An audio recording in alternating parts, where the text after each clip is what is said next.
네, 뉴스 속 경제 이슈를 심층 분석하고 최신 고용 동향을 살피는 고용브리핑 365 시간입니다. 오늘은 강은나래 기자와 함께하겠습니다. 안녕하세요. 안녕하세요. 네, 자 오늘은 어떤 이슈인가요?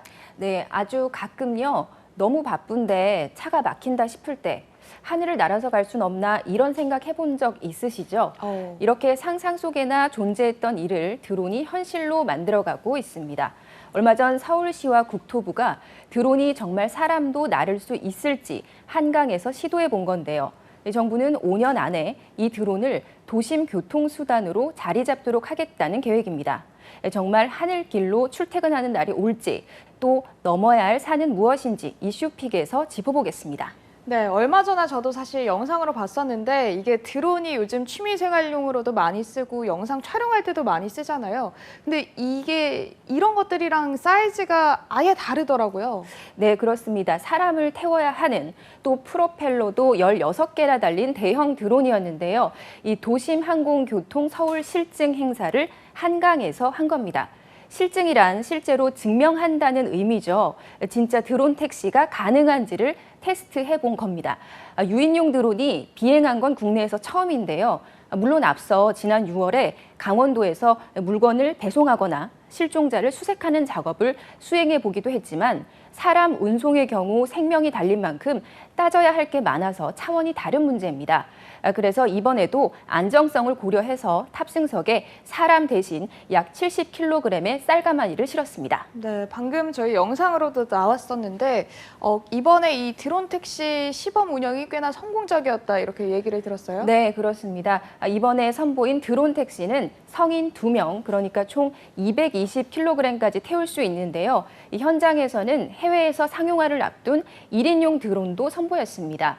이번 첫 테스트에서는 해발 50m 상공에서 여의도 한강공원과 서강대교, 마포대교 일대 1.8km 구간을 2바퀴 돌았습니다. 비행에 걸린 시간은 약 7분으로 비행을 마친 드론은 이륙했던 곳으로 안전하게 다시 돌아왔습니다. 수직 이착륙을 하는 만큼 활주로 같은 넓은 공간은 필요하지 않았습니다. 네, 정말 이번 이 드론을 보면서 기술의 발전이 굉장하다 이런 생각이 들었는데 이번 이 테스트에 나섰던 이 드론이 국내 기술, 그러니까 우리나라 기술로 만들어진 건가요? 안타깝게도 그건 아닙니다. 드론은 중국 스타트업 이항사가 제작한 기종으로 조종사 1명과 탑승객 1명, 총 이렇게 2명이 탈 수 있는 기체입니다. 이 적재 중량은 220kg, 최대 속력은 시속 130km인데요. 첫 실증에 중국 업체의 기체가 사용된 건 아직 우리 업체 중에 비슷한 수준의 드론을 생산하는 곳이 없기 때문입니다. 아쉽게도 이번에는 선보이진 못했지만 우리나라 드론 업체들도 개발에 속도를 내서 2023년에는 기체를 선보인다는 목표입니다. 네, 우리나라에서 이 기술을 개발해서 나온 드론도 상당히 기대가 되는데 지금 이 드론의 발전 산업, 지금 다른 나라의 경우에는 어느 정도 좀 발전했나요?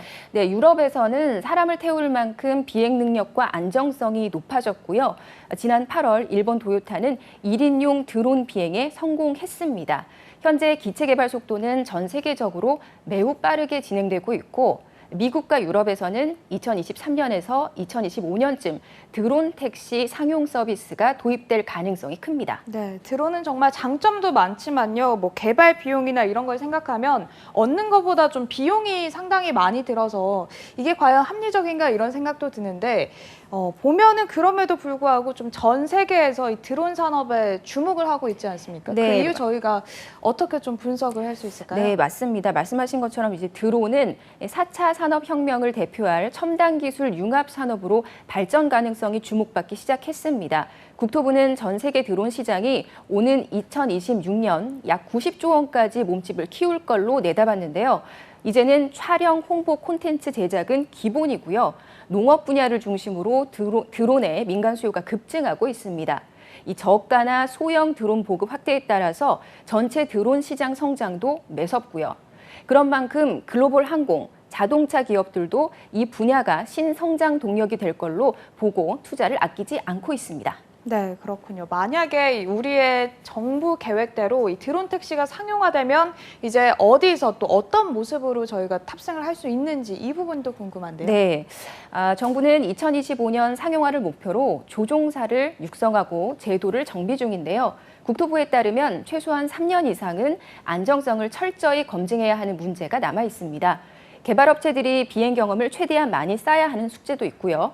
앞으로 드론 택시는 공항이나 공영 주차장, 빌딩 옥상 이런 곳에 이착륙장을 두고서 셔틀처럼 운행할 예정입니다. 이 초기에는 조종사가 함께 탑승하고 이후에는 원격 조종 단계를 거쳐서 완전 자율 비행하는 게 최종 목표입니다. 그런데 사실 이런 드론 택시라고 하면은 자주 이용을 할 수 있고 편리성을 생각을 한다면 이 비용도 굉장히 중요할 것 같은데 일단 하늘을 나니까 굉장히 비싸지 않을까 이런 생각이 들거든요. 네, 그런 생각이 드는데요. 만약 인천공항에서 여의도를 드론 택시로 이동한다 하면 약 11만 원 정도 내야 할 걸로 보입니다. 현재는 일반 택시 기준으로 5만 원 정도를 내고 있는데요. 하지만 상용화의 수준이 높아지고 조종사가 없는 자율 비행으로 인건비가 줄어든다면 1km당 500원, 그러니까 인천공항에서 여의도까지는 2만 원 수준으로 요금이 낮아질 수 있다는 게 전문가들의 의견입니다. 다만 안전한 자율비행 기술이 개발되는 데는 시간이 좀 더 걸리겠죠. 네, 자율주행이라고 하니까 이게 위험하진 않을까 이런 생각이 들었는데 이게 상용화되는 데는 좀 얼마나 걸릴까요? 네, 좀 오래 걸릴 거라는 예상이 드는데요. 가장 기본이라고 할 수 있는 기체 개발부터 안전성, 관제, 통신 이런 전반적인 시스템 구축과 상용화까지는 갈 길이 먼 게 사실입니다. 전문가들은 무엇보다 드론 비행이 가능한 항로를 만드는 게 시급하다고 말합니다. 고층 건물과 각종 구조물들이 들어선 도심에서 드론 전용 항로가 있어야 충돌 사고를 막을 수 있기 때문입니다. 무엇보다 서울 한강 북쪽은 군사적인 이유로 비행 금지 구역이고 또 남쪽도 제한 구역이 많아서 이걸 어디까지 풀 수 있을지도 관건입니다. 헬리콥터보다는 소음이 적다지만 최근 잇따랐던 드론의 사생활 침해 문제나 소음 갈등도 발생할 수 있습니다. 국토부는 2024년까지 관련 법과 제도를 정비하고 운항 기준을 세우겠다고 밝혔습니다. 네, 저희가 뭐 어릴 때 상상만 하던 게 이제 현실로 일어난다고 하니까 앞으로 이 이동 수단에 있어서 또 어떤 발전이 있을지도 상당히 기대가 됩니다. 네. 자, 다음은 유용한 경제 용어만을 쏙쏙 골라 소개하는 뉴워드 시간이죠. 자, 오늘은 어떤 단어인가요? 네, 오늘은 도심 항공 모빌리티를 골라봤습니다. 드론 택시처럼 도시의 저고도 공중을 활용한 3차원 운송 생태계를 말합니다. 도심교통 정체로 인해서 이동 효율성이 떨어지고 물류 운송 비용은 늘어나는 이런 사회적 비용이 급증하는 문제를 해결하기 위해서 등장한 3차원 운송 생태계를 뜻하는 겁니다. 앞서 짚어본 드론 택시처럼 하늘을 이동 통로로 활용하면서 도심의 이동 효율성을 극대화하고 동시에 국가적으로도 기술 집약적인 미래 혁신 사업의 동력이 되는 건데요. 이 도심 항공 모빌리티가 발달하면 가까운 미래에는 자동차 대신에 개인용 비행체가 우리 개개인의 이동 수단이 될 수 있지 않을까요?